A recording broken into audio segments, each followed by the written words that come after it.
Our panel discussion is mainly focused on cross-cultural connection in today's world. So I'm going to ask a few questions on that, and you're going to reflect how you like it and how you experienced life so far.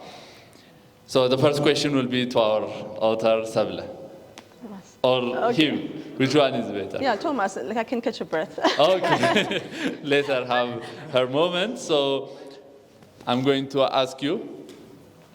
The first question, Thomas. Can you share us a personal experience where a cultural difference surprised you or challenged you in any way? There are actually a lot of things. Maybe I will start with one thing concerning the language. Learning a language does not mean to know about the language. I had many times with my wife some discussions because I talked as I talked in German. Even though I speak Amharic, I will give you one small idea how the language can be a problem itself. When we work something together at home, in German, I would tell my wife, don't do it like this, do it like that. And my wife, she's offended. And I didn't understand why. And she always said, oh, you're always criticizing me. And then I understood, in Amharic, you don't say, don't do it like this, do that. In Amharic, you would say, if you do it like that, I shalom.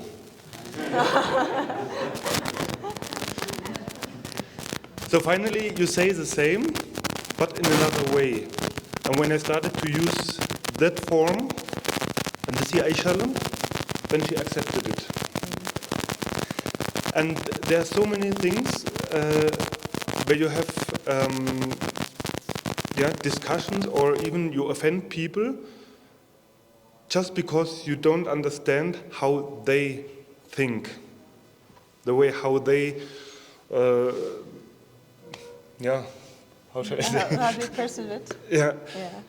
In Germany, we talk directly, that's not good, do it like that.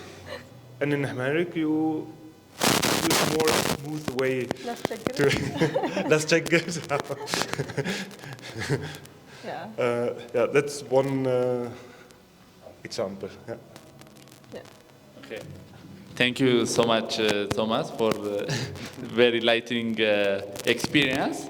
So before moving on, I shall ask the same question to our other panelists. I shall. Thank you, Sebla, for inviting me in. Thank you all for listening to me. I'm not afraid to talk, so that's why I raised my hand.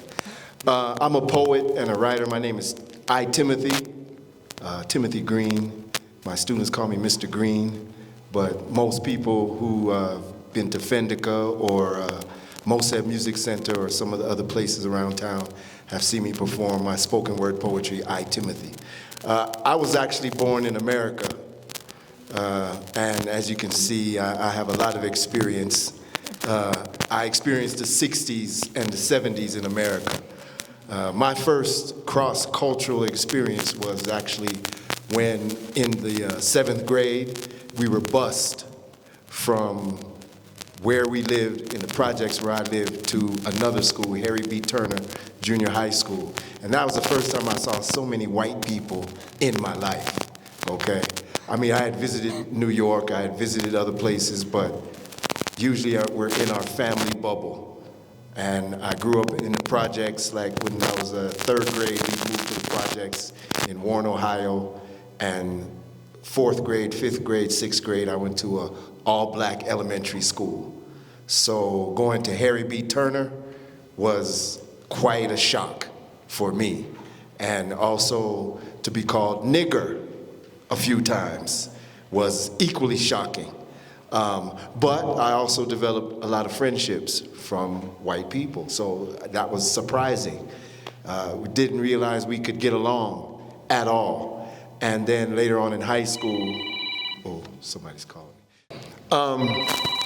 So one of the things that happened during my junior year in high school was there was a race riot, but the members of the football team were tasked, because it was black and white together. We were breaking up fights and talking to people and telling them that racial differences aren't so serious that we have to fight each other over different perspectives.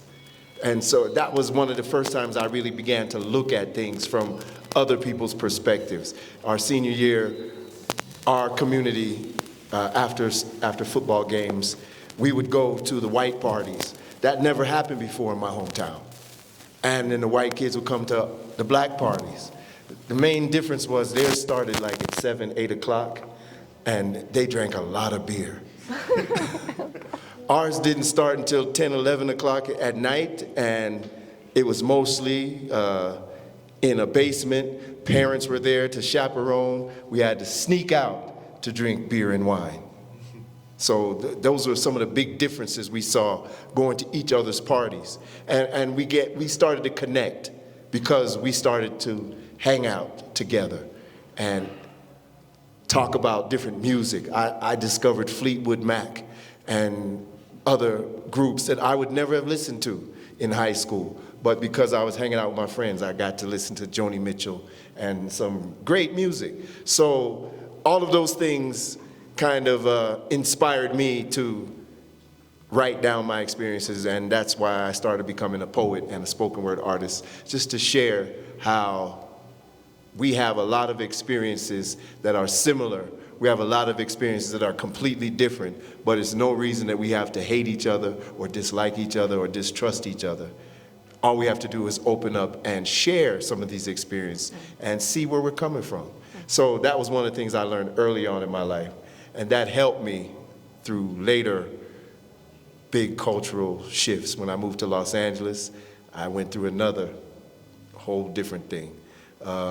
In college in Ohio, we had another experience that was completely race-related, but we had to balance a lot of different points of view because, again, in America, if you come from the Midwest, or if you come from the South, or if you come from the Atlantic states, or if you come from the West, there's different cultures even across Black American households. I learned that.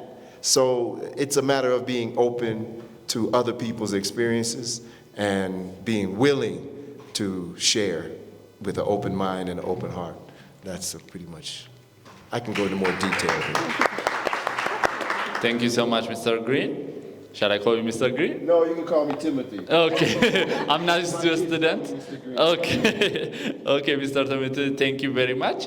I will move on to our author, finally. Okay. Have you I catch can your do breath? Yeah. Okay, you reflect on the question and I'll add one more question to you. Okay. So, can you tell us how do cultural difference shapes the way we communicate and build relationship along the way?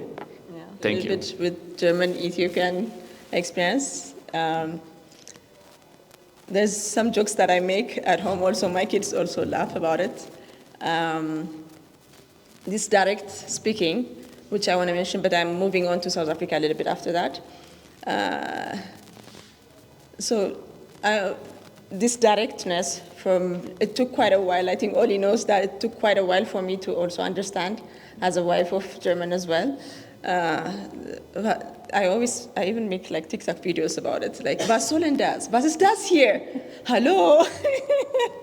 This directness is something we really adjust because the Ethiopian culture is like a vacation. And you know, there has to be an entrance to it before you ask for something. And with the German culture is mostly straightforward, and it took me quite a while and a lot of arguments, like, how could he say that to me? But he actually genuinely meant it for the good, and that's something I also perceived as, why is he always criticizing me, you know? And at funny moments, now we laugh about it, my kids laugh about it. But some of the parts I also mentioned in the book from this experience is in South Africa. Because as an African myself, I thought I understood African culture, and then you just get in there like I'm one of you. Hey, sister, Sisi is how they call it in Zulu. And I went to sign up for a gym the first day. It was in a small town, Richards Bay from Durban. I think, was it 1 hour drive, 2 hours drive?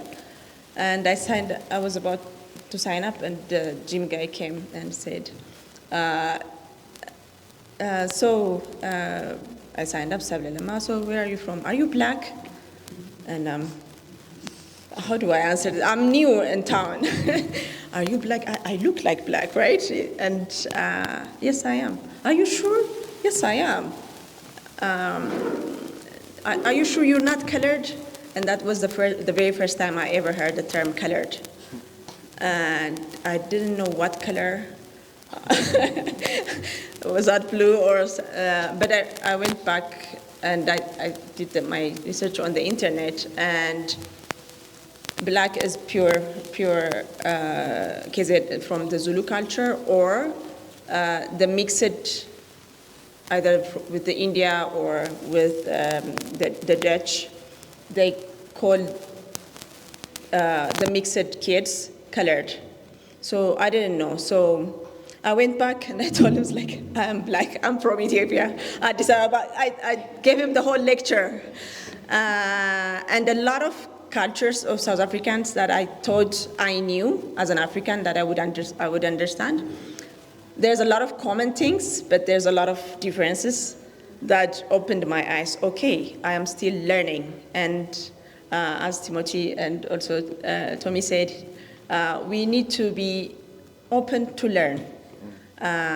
We should not say, I know it all, or my culture is right, they are doing it wrong. No. Even with the same country, within US itself, from East and West, and even within Ethiopia as well, we have different ways of doing things.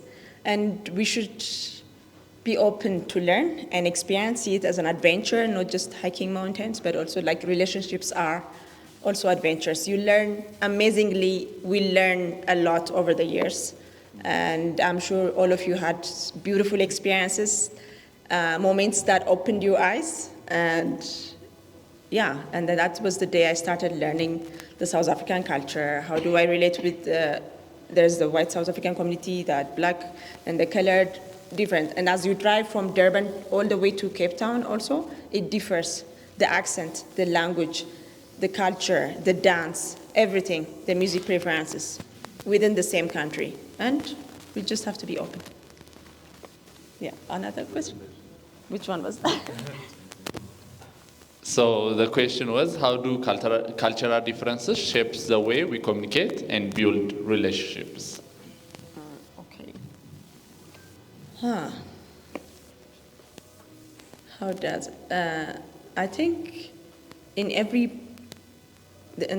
fitness industry, there's something that we say, the way you do one thing is the way you do everything.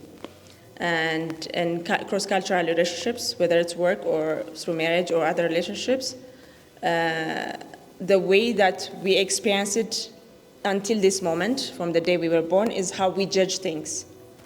And it shapes how we make decisions. It changes how I interact with you, how I say hi to you, how I welcome you, how I cook, even in business places. A friend of mine, she works also for one of the European embassies. And as an Ethiopian, to get up and speak up to your boss, no, I don't want to do this, I don't like this, takes a lot of courage. And that is shaped by the culture of being obedient, and speaking up takes a lot of courage. It shapes the decisions that we make. But we should also continue to learn in that aspect. I hope I answered the question. Thank you so much. The first time I knew about the term colored was on Trevor Noah's book, Born a Crime. And I was confused. What does color mean? Either he's black or he's not. And I researched about it, and I knew the first time about it then. So yeah, living here, we don't know about that. So when we change cultures, we also get different perspectives and different living standards there. Okay, moving on to the next question. I'll come back to you, Thomas. Have you ever experienced a misunderstanding because of cultural differences? If so, how did you handle it? Oh, that's a good question. I mean, misunderstandings, because the culture, there are so many misunderstandings. Let me pick one. For example, in my marriage, I have to say, before my marriage, I lived already 12 years in Ethiopia. So 5 years ago, I got married to an Ethiopian. And before that already, I learned so much about the Ethiopian culture, the language.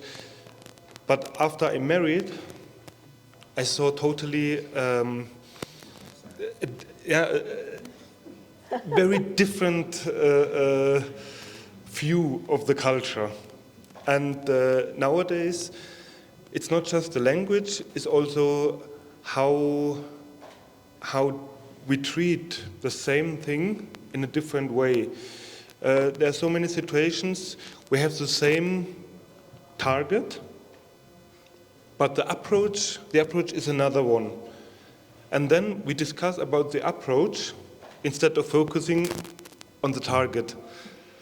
My wife, she wants to reach a target on one way. I said, so stupid.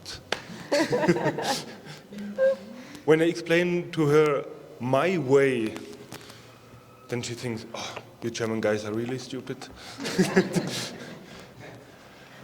And there are misunderstandings, for example, what is a good example now? There's so many.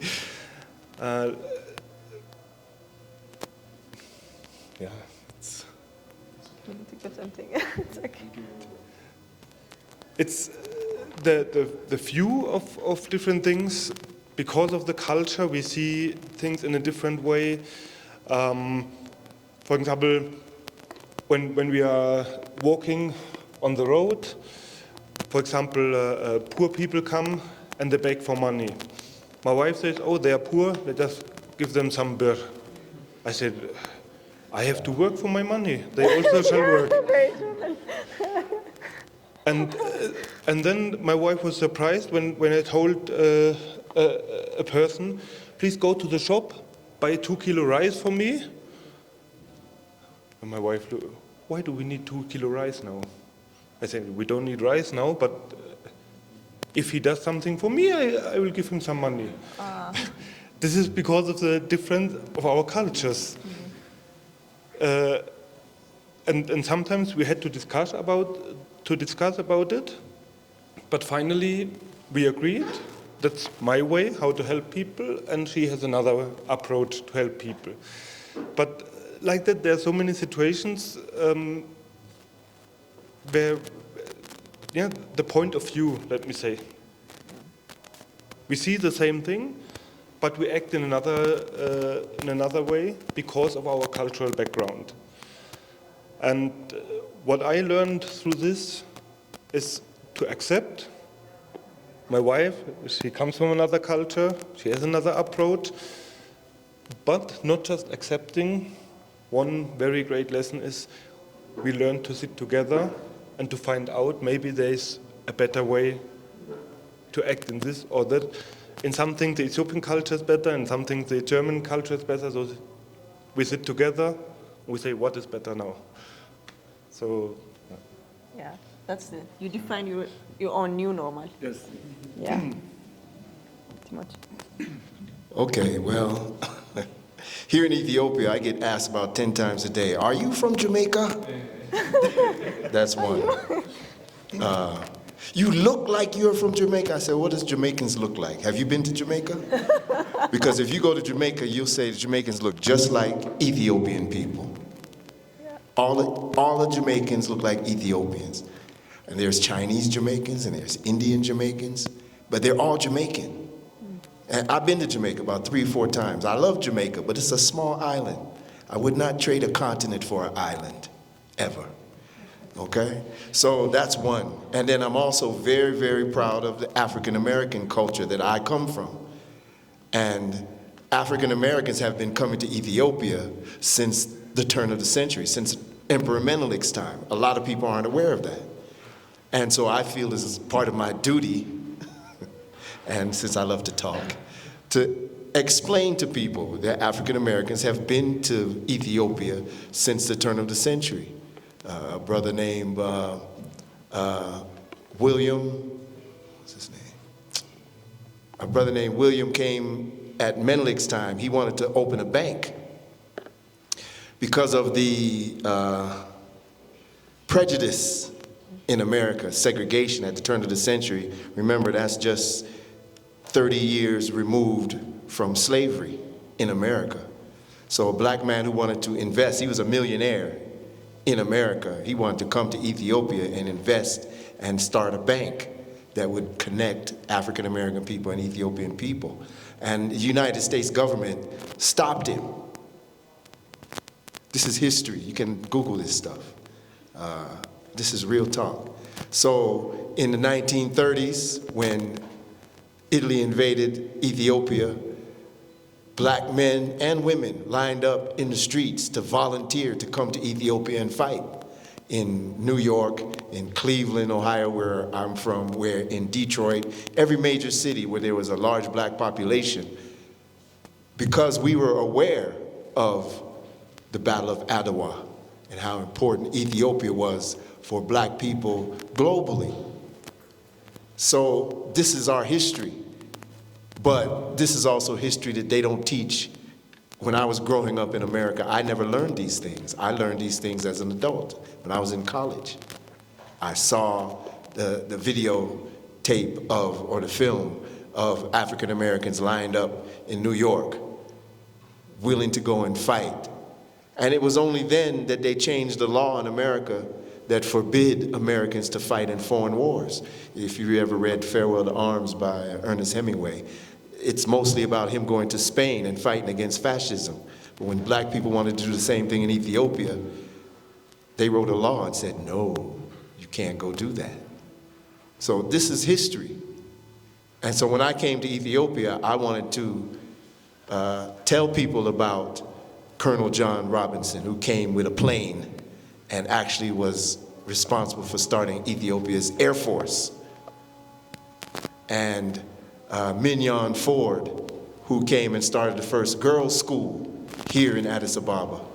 And when the war shut down all the schools, when Italy occupied, she worked for the resistance, passing messages to the Arbanyoj. This is African American history intertwined with Ethiopian history. A lot of black people in America don't know these things. So for me, it's important to share our cultural unity that we have here in Ethiopia, and that not all black people who come here from outside are Jamaicans.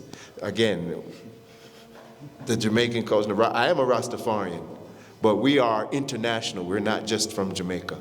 And that's another thing that I feel like is important to communicate to Ethiopians, because again, we were inspired by Ethiopia, not Jamaica. Ethiopia inspired Jamaicans. Ethiopia inspired Nigerians, South Africans, Kenyans, Tanzanians, and other Barbadians and Trinidadians and Suriname and Guyana and like all over the world. We were inspired by Ethiopia's resistance to colonialism.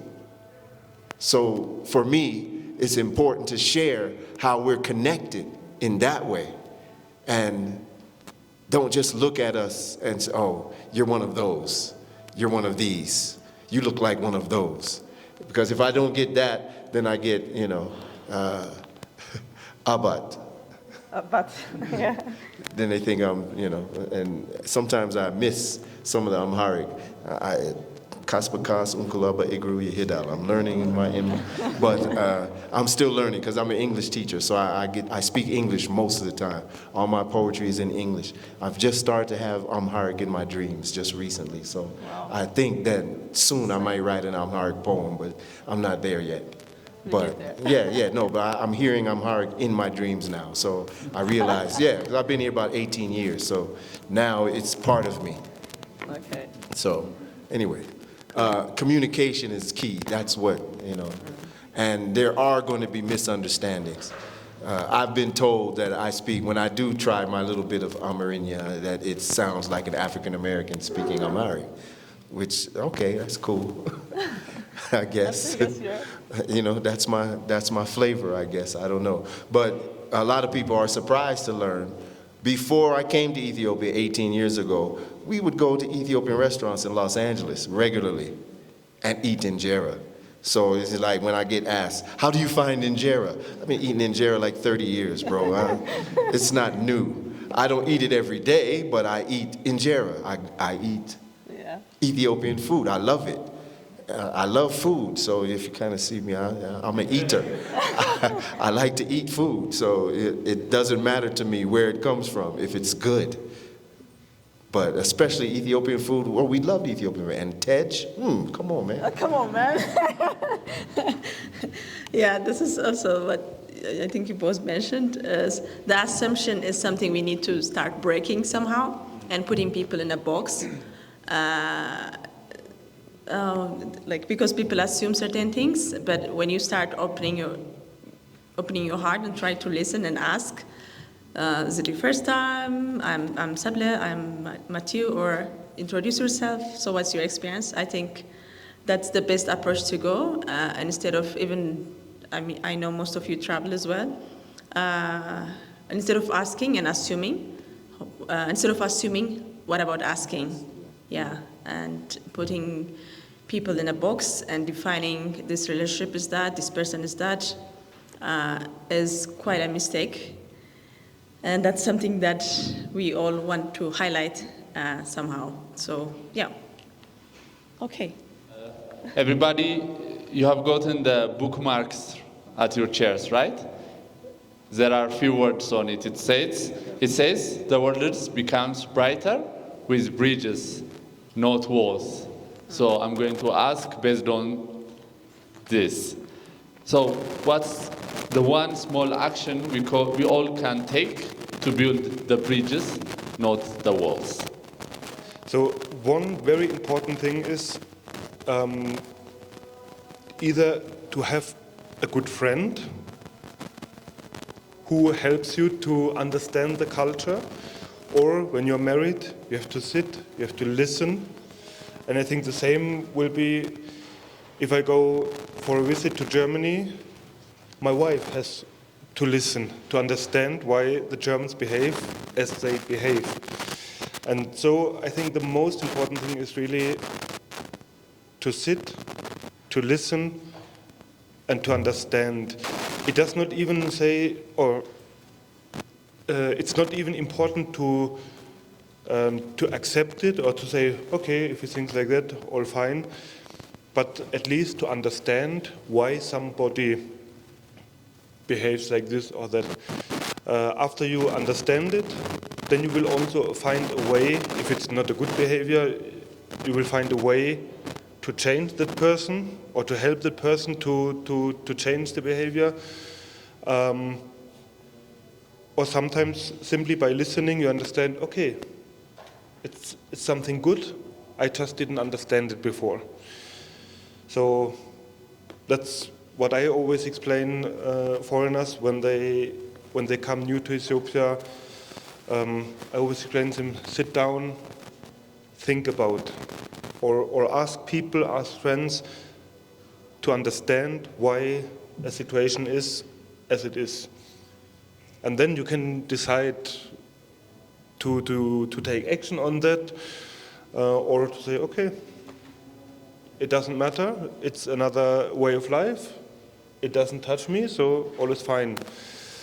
And even in my marriage, there are some things my wife knows she should do like this or that, and not or no, let me say it in another way. My wife, she understood. Even though if she does the right thing, she understood in which way she has to do it to not offend me. And I'm in the same way learned,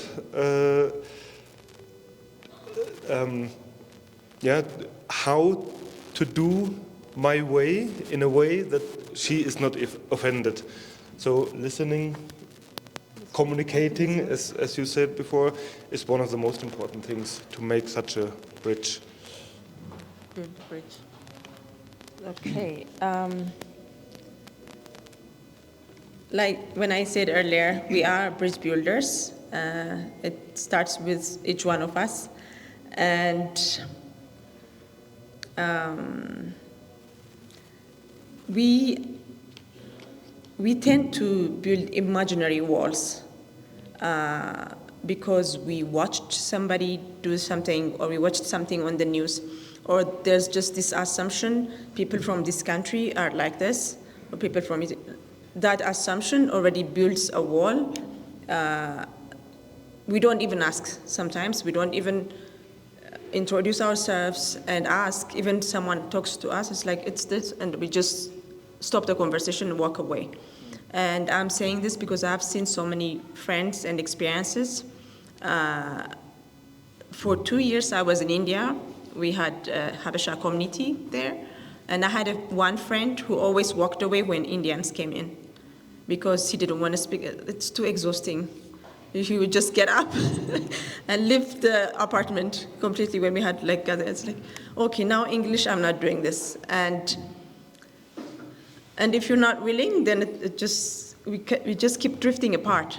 And the way it's going is kind of worrying in a way.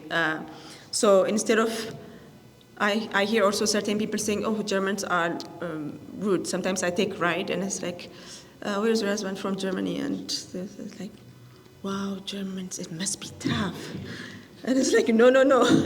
There's this assumption that history or some experience that has told us, and maybe we watch something on the news and we say, oh, they're doing this just to hurt us, or they're doing this to block our opportunities. Not necessarily. And that bias is something that we build as walls, just brick by brick. We are just blocking maybe it could be ending up in an amazing startup partnership, no? Maybe it could end up a beautiful marriage. It could end up a beautiful friendship. Like we have amazing friendships that we have built over the years who live across the continent.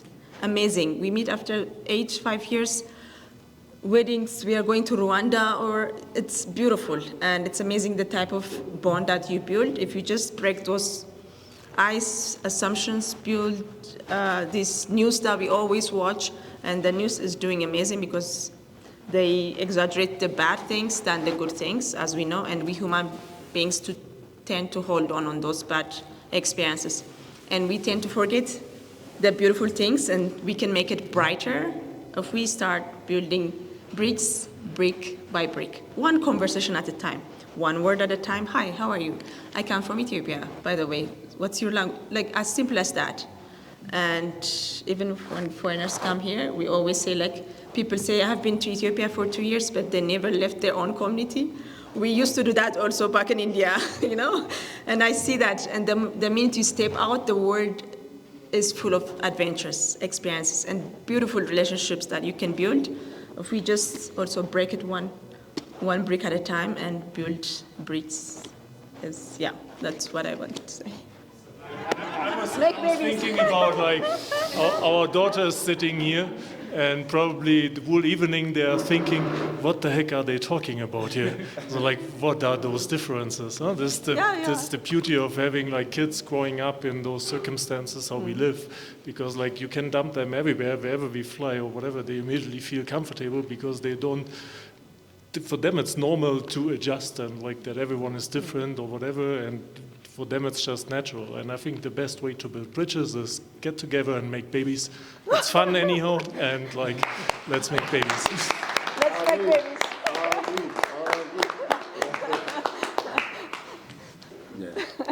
I'm going to agree with Oliver over there. Okay. Having babies.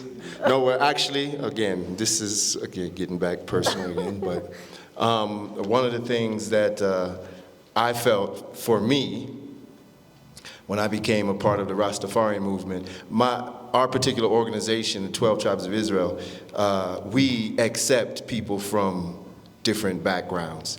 We actually have branches of our organization in Germany, in Sweden, in New Zealand, in different places, so there's a different cultural makeup of people who call themselves Rastafarians.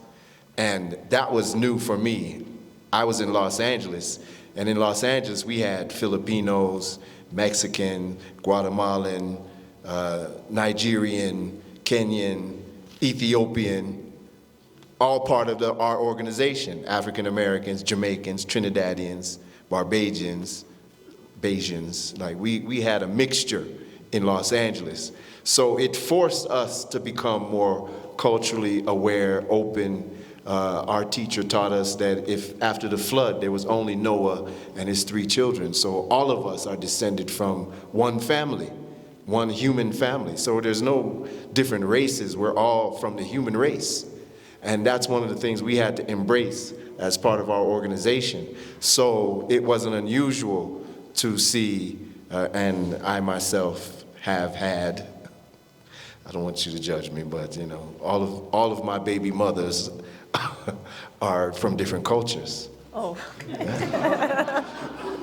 Irish American, Jewish American, and then my latest one that I met here in Ethiopia was from France.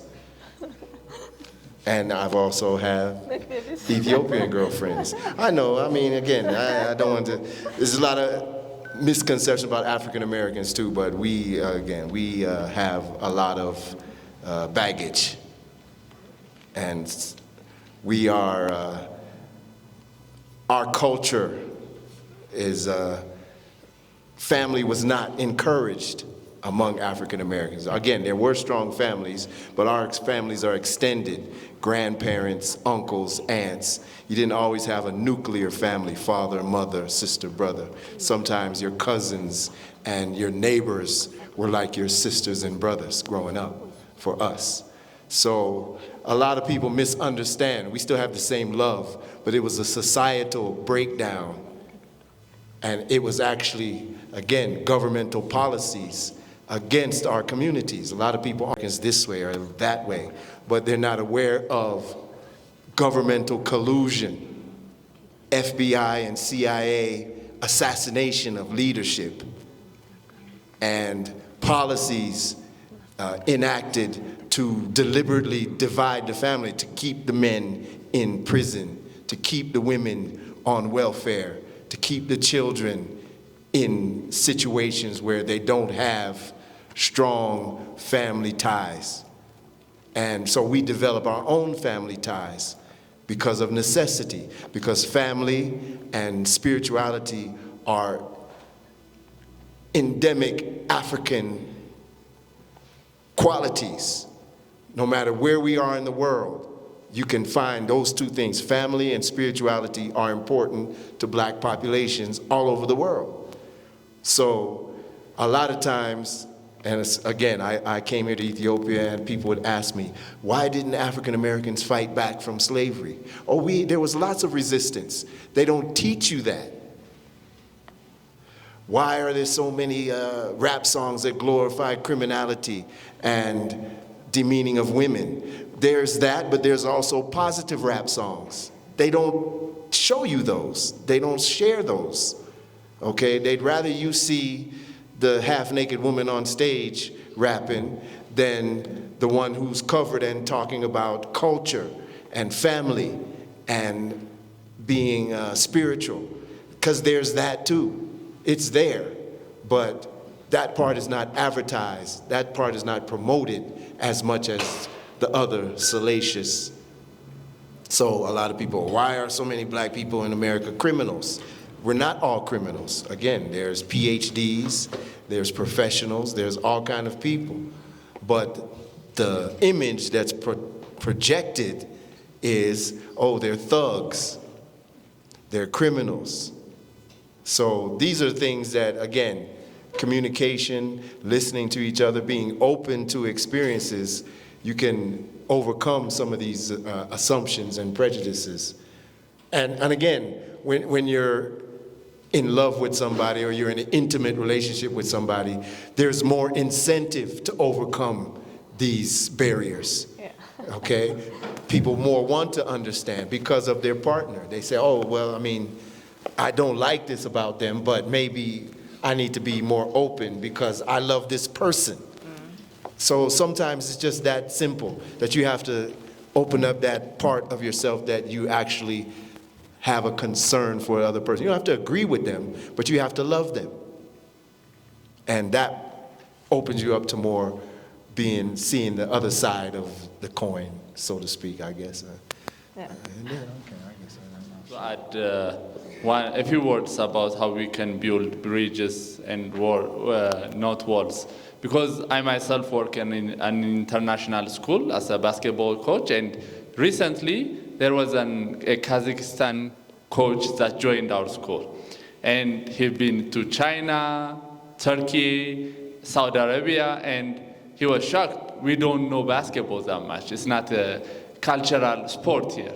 We do athletics at best and football, of course. So I tried to look from his perspective, put myself in his shoe and show some empathy because he was devastated by the losses he gets from other schools. So you have to show some type of empathy to people that are not from your background and that you cannot relate on. And when there are differences, you can share their point and see the things from their perspective too. That's how I believe how we can build bridges. So finalizing, I will throw one question. So for someone starting their journey of a cross-cultural connection, be it in workplace or trying to make babies, and what piece of advice would you give for them? I think one of the important thing is to come out from their own bubble. To give you an example, in Germany, already from the time when I was young, I had a lot of friends among foreigners.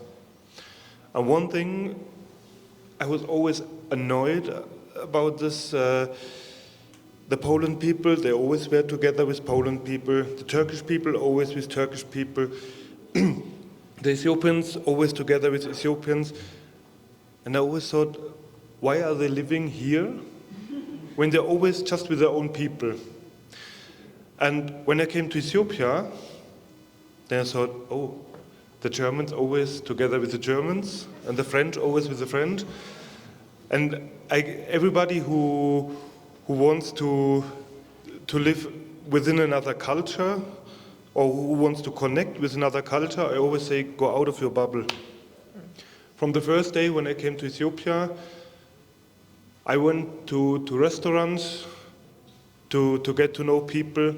Even here around Piazza, several years, I stayed so much time together with street kids to help them, to understand why they live on the street.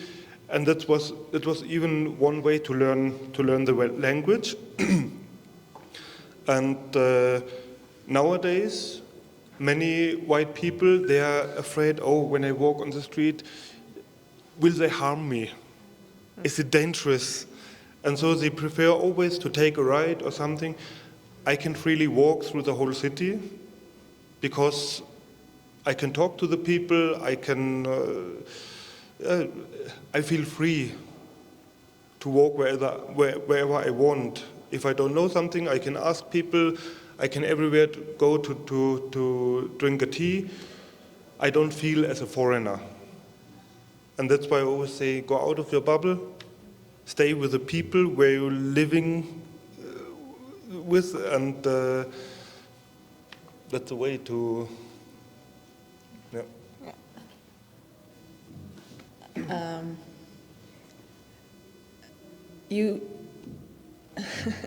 Okay, I'm bringing again another yoga fitness principle in here. With life also, like be adjustable and flexible. If you are rigid, you will break your heart. It will break you. And the other one is never underestimate the amount of paperwork that you will face. Visa issues, passport, birth certificates, regardless, because different countries has different rules, and just prepare yourself. Be flexible, don't be so stressed about it. Everything is, you can always figure it out. And yeah, everybody just figure it out. So, but always be flexible and adjustable. Do some yoga. Yeah, I'll agree with both Thomas and Sebla. That's the thing. You have to be flexible. You have to be open. You have to be willing to come out of your comfort zone and be open to other experiences. You have to be willing to share and willing to learn. Because again, if you're not willing to learn, you will not learn. You have to be willing to learn or you will not learn. Okay, you'll just reinforce your own prejudices. So that's one of the things I've learned, again, in my years of life, is relax, chill. It's not that serious. It's not. I mean, again, when I wake up in the morning, again, I'm on the downhill side going towards 70, okay? I'm 67, just turned 67 years old. So for me, every day I wake up is a good day. If I wake up in the morning, that's a good day. Nothing that day can happen that can ruin my day because I woke up this morning, okay?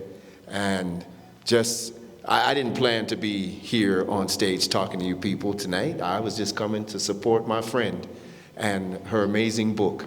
Because one of the things, I read the book already, and I wish I'd had this book 30 years ago. Because, yeah, I really, I probably was a little bit set in my own ways when I was younger. Again, being older, you have and the older gentleman in the room can bear witness. You can reflect, and you can look back and say, yeah, maybe I didn't handle that situation so good. I could have done it this way. I could have done it that way. You can't go back and relive it, but you can think about it so that if you come into another situation similar, you'll handle it differently. So that's been the key for me. I think that's what growth is all about. That's what human development is all about. That's how we become fully realized human beings, by growing and learning and going past some of our own prejudices and doubts and fears and those things that we grow up with. I had to go back to a story. When I was about 7, 8 years old, James Brown came out with a song, "Say It Loud, I'm Black and I'm Proud." And that song just struck a chord in me. Like I said, I was 7, 8 years old, maybe 9. But my grandparents were from the generation of the National Association for the Advancement of Colored People. In America, colored people is different than South Africa, okay? All black people, except for Marcus Garvey followers, were colored. And that was, again, I learned about this much later. In the 20s and 30s, there was a division in black America. W.E.B. Du Bois, who favored a talented 10th approach, he favored the word colored, so he started in the NAACP. Marcus Garvey, who was more about championing and connecting international diaspora Africans, he wanted to use the term Negro. So he started the Universal Negro Improvement Association. And the two of them in their newspapers would battle over the use of those words. So my grandparents came up on the colored side. And when my grandfather heard me, because I must have played that record about 10, 11 times in a row. I mean, I couldn't. If you ever heard that record, the thing is in the chorus, James Brown says, "Say it loud," but it's a chorus of children that say, "I'm black and I'm proud." That's what really struck a chord with me, because there were kids like me who were just yelling this out, "I'm black and I'm proud." And I was down in the basement in my grandmother's house, because she took me to buy this record. And I must have been listening to it all day, like 10, 12 times, loud. And my grandfather came home, and I'm in my own zone, say it loud, and he just take that stuff off my music, off of my stereo. Like, he really got upset. And we had to have a family meeting over the use of the word black. This is in the 60s, in a black American home. So this shows you, these are things that you can't take things for granted. Everybody is not a cookie cutter. Everybody doesn't think and feel the same way. You have to be open to how other people feel about things. And at that time, he wasn't willing to see my point of view because he didn't like that term.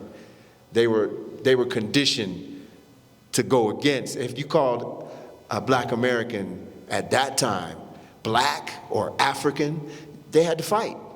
They wanted to fight you.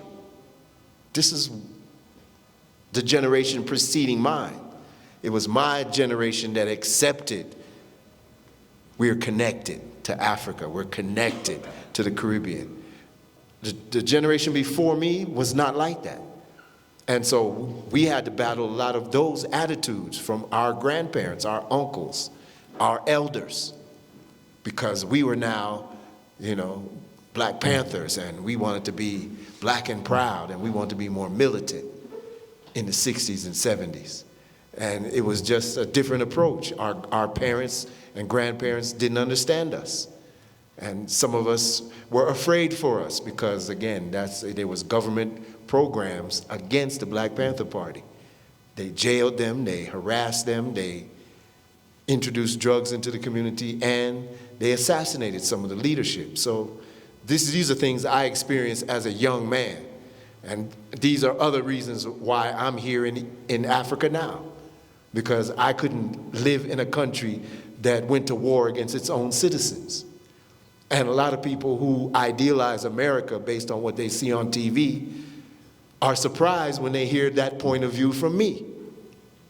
Why do you come to Ethiopia? You're from America. Don't you know that's the promised land that a lot of people from here want to go to? Yeah, but you didn't grow up young and black in America. You only see the TV image of America. Okay? And you don't know what we went through in the 60s and 70s as young African Americans, that I have this point of view. I cannot be an American citizen. I mean, that's just me. Okay. And that's why I'm a Rastafarian, and that's why I'm living in Ethiopia. Okay, thank you very much. Thank you. Thank you so much, our panelists, Thomas and Timothy. I will show you the stage. Thank you for being part of our panel. So please welcome them back to their places. Thank you. Yeah, I know Coach Carlos. Let's have a little bit of snack and drink. But before the pre-launch, so this book is available all over the world through even the local online platforms, Barnes and Nobles, wherever, because it's also Timothy, after reading it, he was saying, I wish if I had this book before. Yeah, because I wish I also had this book before for myself as well, because it would have given me a little bit of an idea what I would be facing. But without further ado, most of you guys have already, if you have been also part of the pre-launch, you have seen it, but at least let's make it official, right? Because Addis Ababa, Ethiopia is my home country, and this is where I want to make it official. I want to say thank you for my parents, my husband, my kids, my community, my fitness people. I have met amazing people, and I'm grateful for all of you guys for being here. And I want to make it official, my parents, even the community in Adama growing up, they install you bits and bits of principles in life that you will always treasure for life. And I want to say one important thing my father always said, regardless of, I also mentioned it in the book, regardless of wherever, there's a lot of wisdoms that I've carried over the years from my parents, my communities, my aunties, uncles. There was always a community, and in the book you would see everyone contributed in the journey, the people I met through fitness, work, through social media. through, through conferences, through Oli, and I'm so grateful of you. And there's one wisdom I want to pass to you. My father always mentioned amazing principles in our lives with my sisters. It's such a pity that they couldn't make it because they're in America. And my brother-in-law is here representing FEA. Thank you so much for coming all the way from the other land. And yeah, and the wisdom I want to pass to you, what my dad always says, like regardless of wherever you go to the world, never forget where you come from, the community you raised in, who have raised you, and always look back and support your community and your country and be a blessing to the nation. And I think each one of us, with the work that we do, the relationships that we build, the prayers that we pray, the connections that we create, we are doing amazing, and let's keep that going. And in Ethiopia, I know all of you can say elelelel, right? 1, 2, let's so. Beyond Borders by Sabla Lamada Saleh, everyone. It's officially launched.